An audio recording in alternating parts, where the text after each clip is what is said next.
Assalamualaikum warahmatullahi wabarakatuh. Kembali lagi bertemu dengan saya Pak Ruli. Ini di pertemuan kedua tentang mata pelajaran desain media interaktif. Kali ini kita akan belajar bagaimana itu menerapkan prinsip-prinsip desain user interface pada multimedia berbasis interaktif. Kali ini kita akan membahas, jadi fungsi dari user interface digunakan untuk pembuatan website. Pada bab 2 kali ini adalah bab yang dituliskan oleh kurikulum SMK, yaitu menerapkan lalu membuat user interface menggunakan prinsip-prinsip desain user interface pada multimedia. Sebelumnya kita harus memahami apa itu desain user interface atau UI. UI itu adalah desain antarmuka pengguna. Jadi apa yang dilihat pengguna di dalam website yang kita buat. Nah, itu yang disebut dengan user interface. Jadi tampilan yang dilihat oleh pengguna sehingga pengguna itu mudah untuk mengakses apa yang ingin mereka akses. Itu yang disebut user interface. Nah, untuk lebih lengkapnya bisa kalian baca sendiri.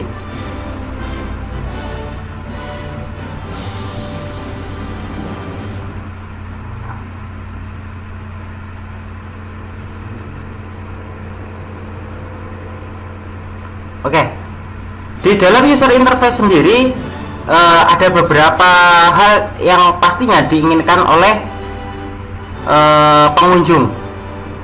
Contoh, kita ini membuat website kan ya, tugas akhirnya ini nanti kan membuat website, jadi user interface-nya harus jelas.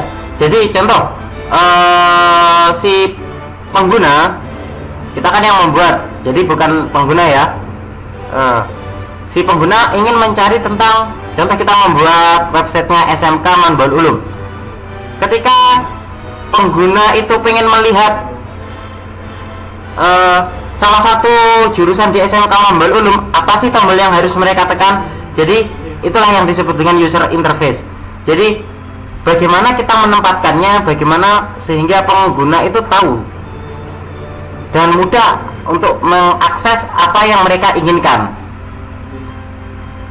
Jadi pengguna user interface itu adalah titik hubung antar manusia dengan komputer. Kalau kalian masih bingung, nih saya beri contohnya. Ini contohnya. Nah, di sini adalah website SMK Manbaul Ulum. Nah, kalau saya pengen mencari tentang apa aja jurusan di sini, berarti saya harus klik apa? Nah, ini yang disebut dengan user interface. Jadi saya sorot ini. Nah, muncul dia. Ini user interface.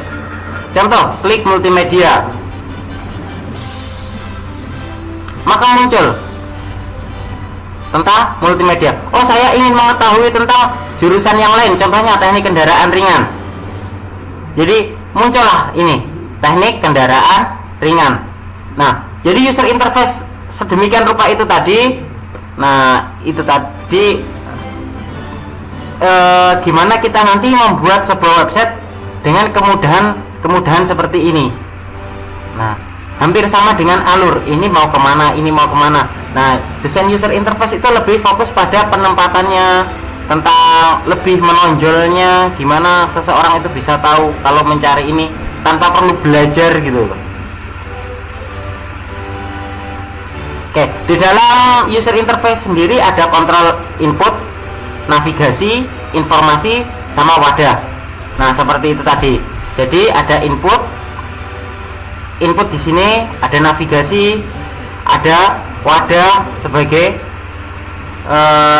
sebagai isi dari atau konten dari website kita.